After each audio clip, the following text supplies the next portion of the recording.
Welcome to my channel. My name is Zwangu. Good morning, good afternoon, wherever you are. Today we are going to look at the Shona proverb, kurera imbwa nemukaka, mangwana inofuma yokuruma. What does this proverb mean? In short, this proverb means that if you show kindness today, the same people you help may not reciprocate in the future and instead bite the hand that fed them. It's not about dogs really. It's just about any person who doesn't pay back kindness with kindness. So this is what the proverb means. So instead of putting the name dog, you can say kurera zvangu nemukaka mangwana anofumawo kuruma. So let's look at the literal translation. So focusing on the literal translation, raising a dog by feeding it milk only or with delicacies may spoil the dog and get used to that, and it will bite you if you cannot continue doing the same.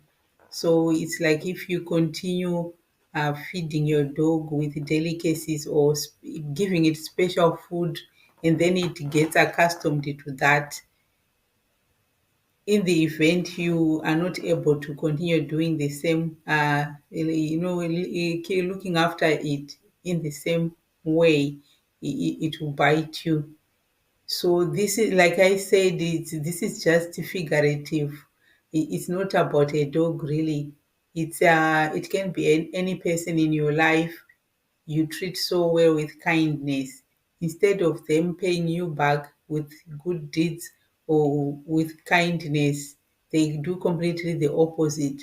They may hate you by the words they say, or they may do very nasty things that you least expect. So this is what this Shona proverb means. So what I'm going to do next is to leave you to listen to a short story that, yeah, a real life example, so that you get a clear picture of what this proverb means. But before I do that, I just want to explain that the reason why I explain these proverbs in English is because some viewers expressed that it would benefit more people, especially the younger generation, if I explain them in English. I don't know what you think. Your wish is my command, so just leave a comment. Let me know what you think. And so now just go and grab a cup of tea, and then come and listen to this short story. And I just want to give a gentle nudge to those who are here for the first time that please do subscribe. And to my subscribers, I just want to say thank you so much. Now I leave you to listen to the story.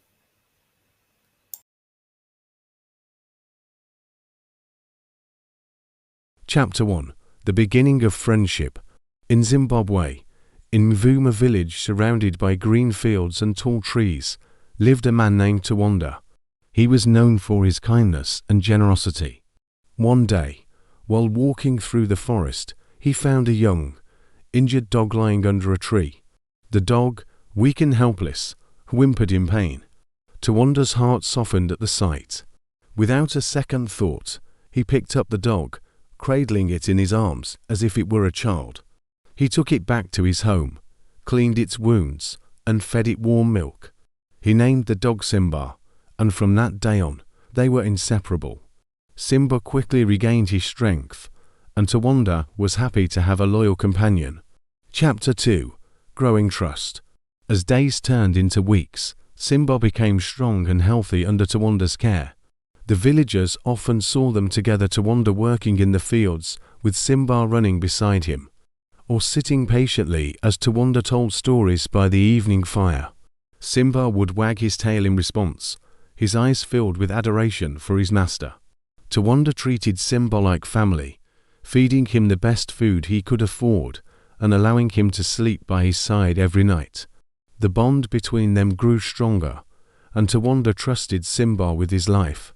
The dog, in turn, seemed to share the same affection, always protecting Tawanda and his home.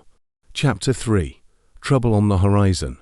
One day, rumors of a dangerous leopard prowling the nearby forests spread through the village. The villagers were scared, and many kept their animals inside. But Tawanda, confident in Simba's loyalty and strength, continued to let his dog roam freely. Simba had grown into a fierce, muscular dog, and Tawanda believed that no animal would dare challenge him. The villagers warned him to be careful, but Tawanda brushed off their concerns, trusting Simba completely. He believed that Simba would protect him, just as he had protected Simba when he was weak and helpless. Chapter 4.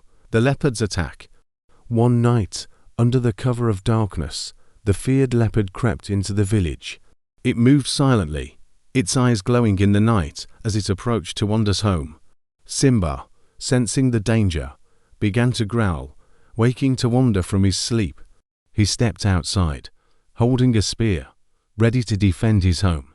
Simba stood beside him, growling menacingly at the unseen threat. Suddenly, the leopard lunged from the shadows, and the two animals clashed in a fierce battle. Tawanda watched, heart pounding, as Simba fought bravely to protect him.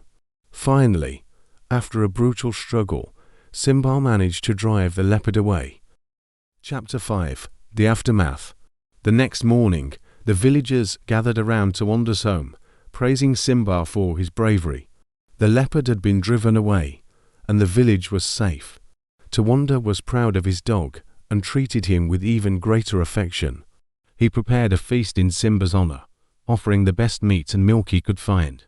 Simba basked in the attention, his status in the village elevated to that of a hero. The villagers, once wary of the dog, now admired him. Tawanda believed that Simba's loyalty and bravery were unshakable, and he felt more secure than ever with his faithful companion by his side. Chapter 6. A Change in Behavior. As the days passed, something began to change in Simba. The dog, once eager to follow Tawanda everywhere, started wandering off on his own. He would disappear for hours, sometimes even overnight, only to return with a wild, distant look in his eyes. Tawanda noticed the change, but dismissed it as a phase. He believed Simba was simply becoming more independent. However, the villagers began to talk. They whispered that Simba had been seen in the company of wild dogs, and that his behavior was growing more aggressive. Tawanda, still trusting his companion, ignored their warnings. Chapter 7. The Betrayal.